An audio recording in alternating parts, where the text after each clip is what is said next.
So, to see how the dispersion force is formed, on the left side, you can see here a molecule. We can see here a molecule, and B is representing another molecule. Molecule A, the electrons in molecule A and the electrons in molecule B, the molecules are always in motion, as what we know. So if the electrons are always in motion for a second, or actually less than a second, for instance, these electrons will be on one side of this molecule, and less electrons will be on the other side of the molecule. At the same time, for B, electrons will be on one side of the molecule, and these electrons will be less on the other side of the molecule. So if I want to use the partially charged delta, for A, the partially charged delta on the right side here, it will be positive delta. And here, it will be negative delta. Negative delta, it means that more electrons are there.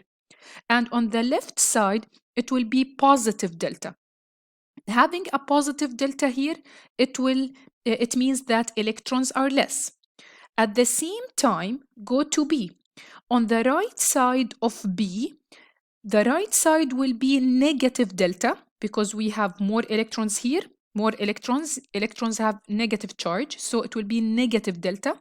But on the left side of molecule B, it will be positive delta. So this side of A is negative delta, and this side of B is positive delta. If these two have opposite delta charges, it means that they will have an attraction force between them. The attraction force that it will form, it will be called the dispersion force. It is the weakest. Why it is the weakest? Because it is momentarily. It will happen only for a moment. The same example here. On the right side, I gave you an opposite example in order not to mix up. In the left side, I have more electrons on the left and less electrons on the right, but it is in the same molecule. Again, this is one molecule. Okay, on the left side, we have negative delta, but here I have a positive delta. But the molecule on the right, on the left side, I have more electrons, so it is negative delta. And on the right side of the right molecule, I have less electrons, so it is positive delta. Because in the middle, I have positive delta and negative delta, these two molecules will attract each other, and the attraction in the middle, it will happen only for moments. That's why it is the weakest, and it is called dispersion force. Okay, let us see more examples in chemistry.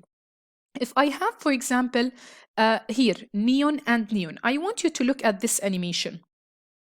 What do you see? What can you conclude from this slide? I want you to conclude two things.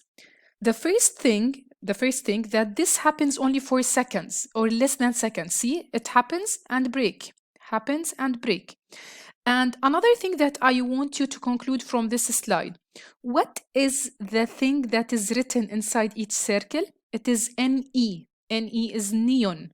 So I can see dispersion forces where I can see it in noble gases. Later this week, next class of this week, I will ask you questions. And in these questions, you have to analyze the type of bonds between molecules. So I have you to remember from now that noble gases always form dispersion forces. Noble gases, dispersion forces, and it is the weakest among all. Let us have another example of dispersion force. In this example here, we have two molecules. The first one is methane gas, the CH4, and on the right side I have another molecule of CH4. Okay, from this slide I want you also to be aware that dispersion force can happen and it can form if we have organic compound, carbon and hydrogen, or hydrocarbons actually, carbon with hydrogen. These are hydrocarbons compound, and these are non-polar.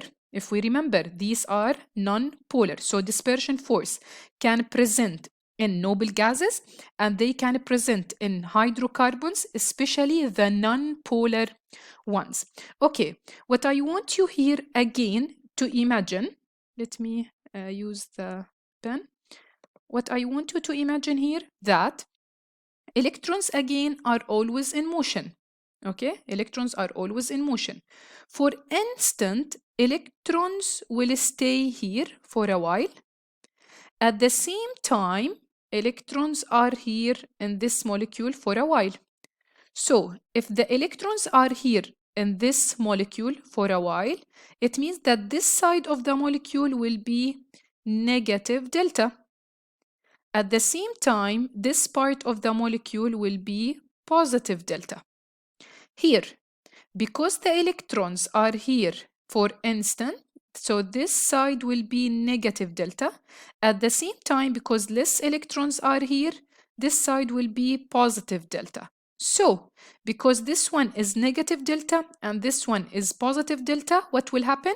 Attraction will happen between these two molecules. This attraction is very weak. This attraction will be called the dispersion force, or in some books you can find it called London dispersion force, or they also have they put it as LDF. So don't be surprised if you see it in worksheets or anywhere as LDF. LDF, it means London dispersion force, which is the weakest force.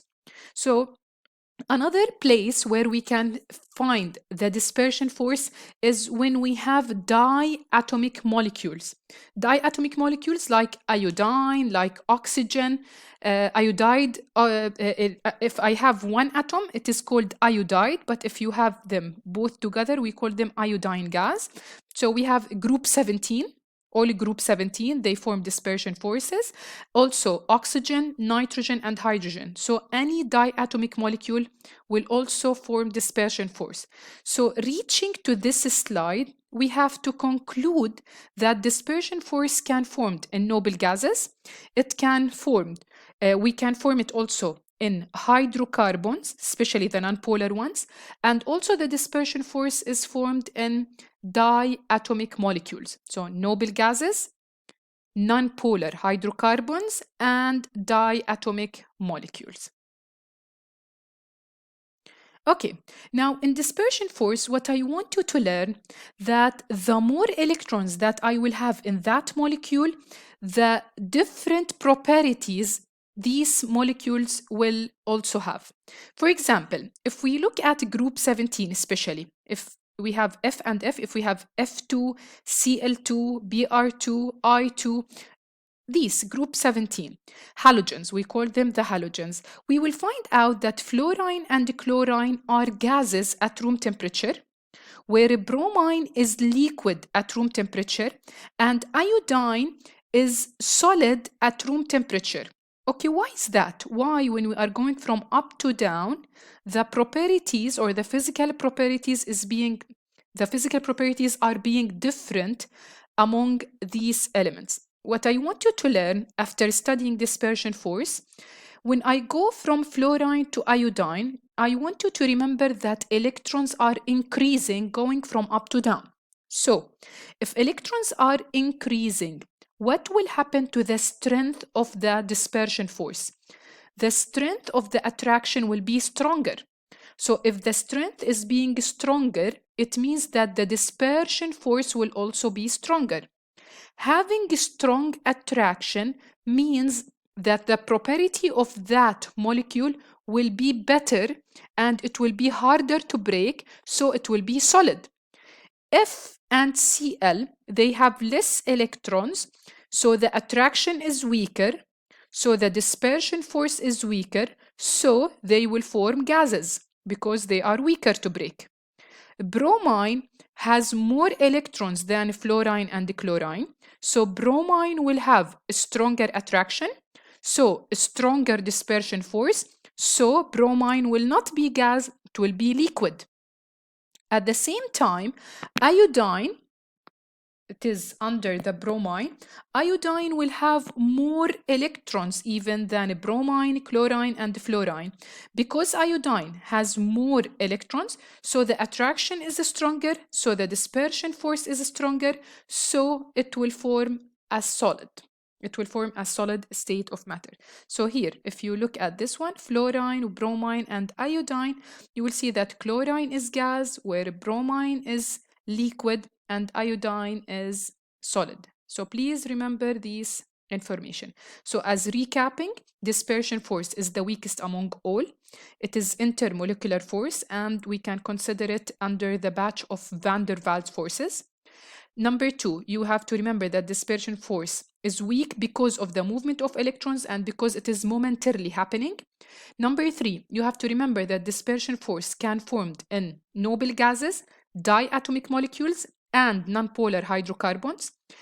Number four, you have to remember that dispersion force is becoming stronger if we have more electrons in that molecules. Having more electrons, it means that the molecule not only stronger, but also its physical property is being changed from gas into liquid into solids. Now, the second part of the van der Waals forces is the dipole interactions, or we can call it dipole-dipole bond. The dipole-dipole bond is stronger than the dispersion force only because of one reason. This reason is that the dipole-dipole force is not momentarily happening. No, it is permanent.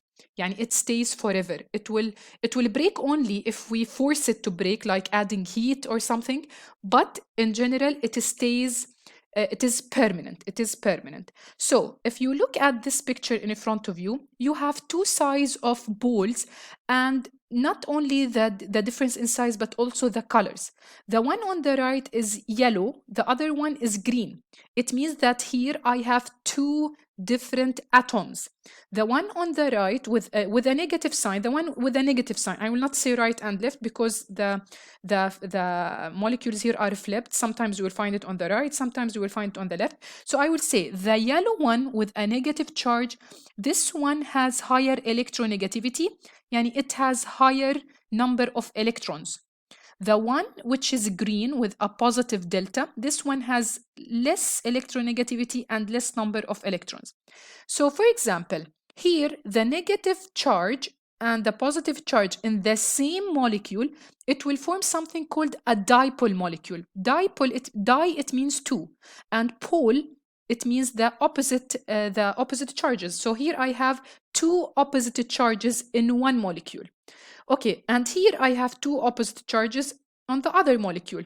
So what will happen between these two molecules, that the positive charge will be attracted to the negative charge. The same exact idea of the dispersion, but here the dashed line in the middle, they form a dipole-dipole interaction, which is stronger than the dispersion because this interaction is happening between polar molecules, not between non-polar molecules like the dispersion force.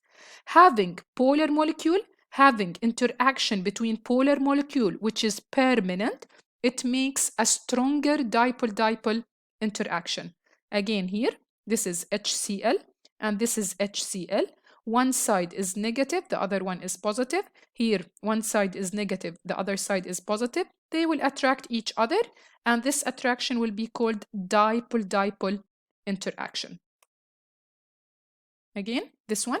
What I want from this slide, actually, I want you to see the difference between intramolecular force and intermolecular force. Here, the one molecule, it contains two atoms. Between the two atoms, I have intramolecular force. This intramolecular force will be called covalent bond. Why it is covalent bond? Because it is between nonmetal and nonmetal, and it is between atoms within one molecule. But if I have one molecule and another molecule, the attraction between them is intermolecular force, and this intermolecular force, it is one of the weak forces, which is called the dipole-dipole interaction. Okay, guys.